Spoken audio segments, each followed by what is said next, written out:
Hey, take a shot every time I say interesting in this video. Not interesting, by the way, interesting. Yeah, keep that in mind. Sorry, this video sucks. Hello everyone and welcome back to another video of TyJax talks about a movie while gameplay's in the background. And, wow. Look at that gameplay. That's some pretty good gameplay. I don't know what game is going to be in the background yet, but I'm going to figure that out later. So we're going to be talking about Suicide Squad. The Suicide Squad, actually. And in the context of the original movie, this is amazing. Great movie, so much better than the original.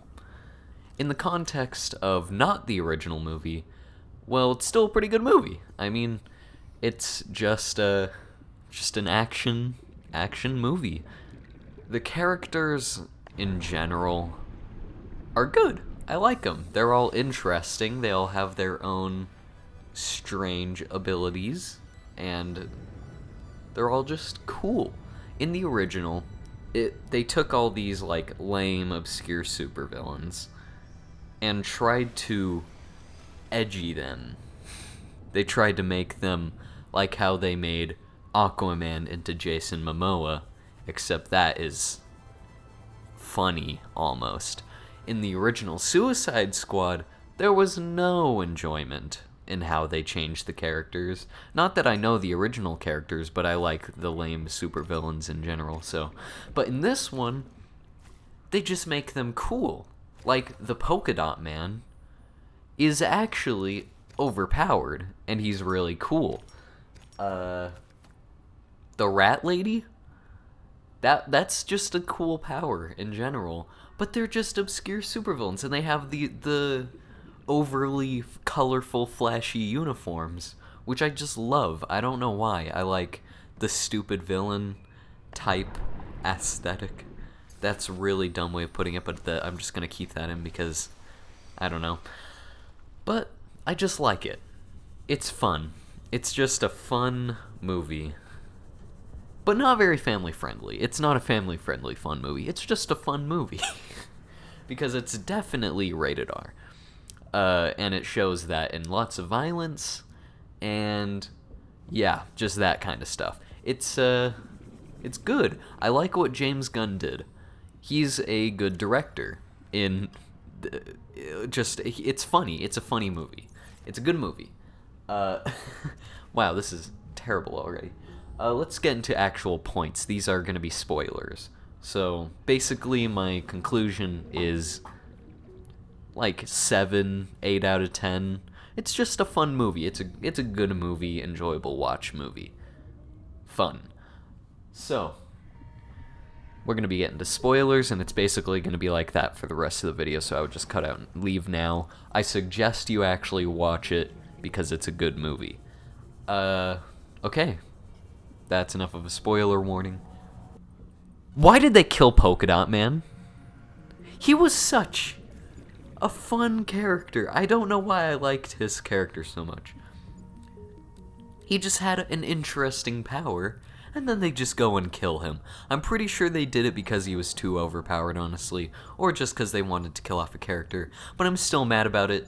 Brought it down to a 4 out of 10. However, the Weasel, who I was hoping was going to be in it more, dies at the beginning, but he comes back at the end, so that brings it back to an 8 out of 10. Or 7 out of 10, I haven't really decided. It's closer to an 8, I guess, but it's more of a 7. Yeah, the Weasel is at least alive. The Weasel lives, ladies and gentlemen. It's great. I like that. I hope we get to see more of him. However, I am still very disappointed in the death of Polka Dot Man.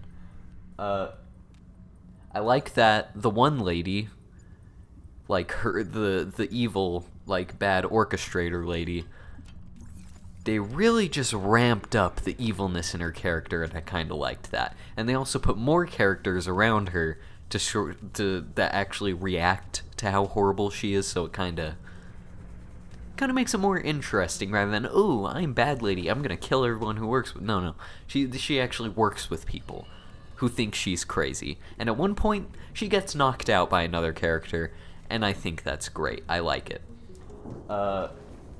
It's funny. I wrote that in my list. I already talked about that, so I'm just gonna move on.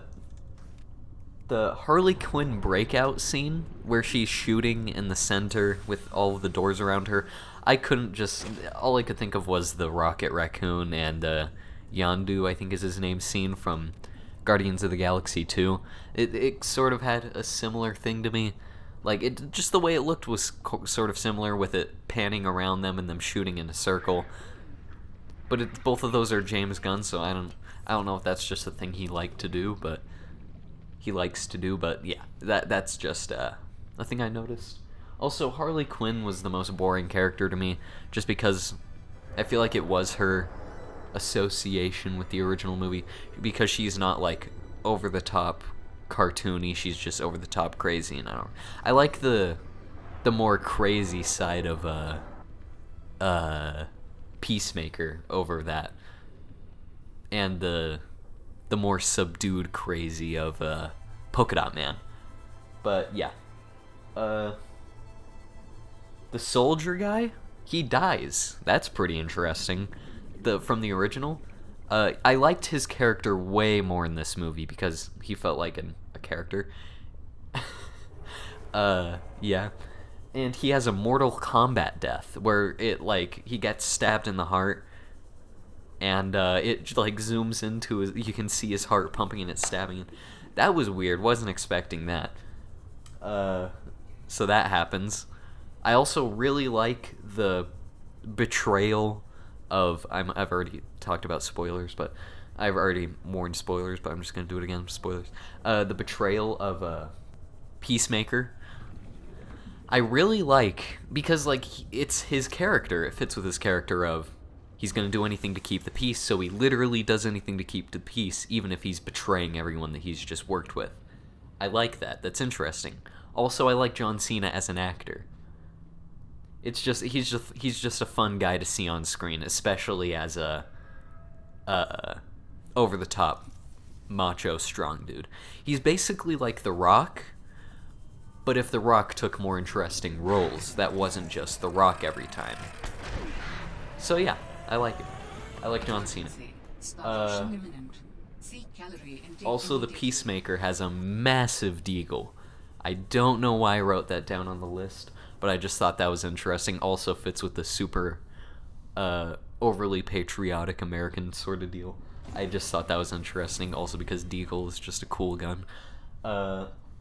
Yeah. I didn't write anything else, so now we're going on. I really liked the gun character, the gun guy character. Bloodspot, I don't remember his name. Basically, he was Deadshot, but way better. Instead of just being, I'm a guy who shoots good with guns, he's an actual character, and his dynamic with his daughter is way better. So much better. And, also, the guns he has is more interesting in general, instead of just being good with, I have an M16 and I'm really good with it, or I have little arm guns. He has a bunch of little, nanomachine type guns, which are really cool, which can morph together. Idris Elba is a good actor. I really hope I said his name right. The rat kid is super OP. I like that. That's just an interesting power. I like it. Also, the scene with all the rats coming out attacking the starfish guy, Destroyos, I don't remember his name. The music that was playing in the background and just everything about it just made me laugh. I don't know why. Just seeing all the thousands and millions of rats scurrying around after she says, "This isn't your world, this is theirs," and then they all just scurry out and attack the starfish. I liked that. It was funny to me. I don't know why. Shark King Shark, I don't remember what they called him in the movie. I think it was Nawe or something. He was funny. There's not much to say about this movie that I didn't already say in the beginning. It's funny, it's good, way better than the original, and the characters are interesting. Also, all of the characters that you see at the beginning die. There's 2 different Suicide Squads. One of them gets completely massacred. It was interesting. It was funny almost. It was just kind of disappointing that I'm never going to be able to see those characters again, except for Boomerang, Captain Boomerang. I was happy to see him go because of his role in the original movie. But I was glad that the weasel lived. Also, I'm glad that the javelin was able to live on through the javelin. So that was interesting. I don't have much more to say about the movie. Seek fluid intake. This has been super rambly, but good movie. Yeah, I would definitely recommend it to anybody. I mean, if you don't like over the top violence, then I would not recommend this movie at all. But yeah, thanks for watching. Make sure you like, comment, and subscribe.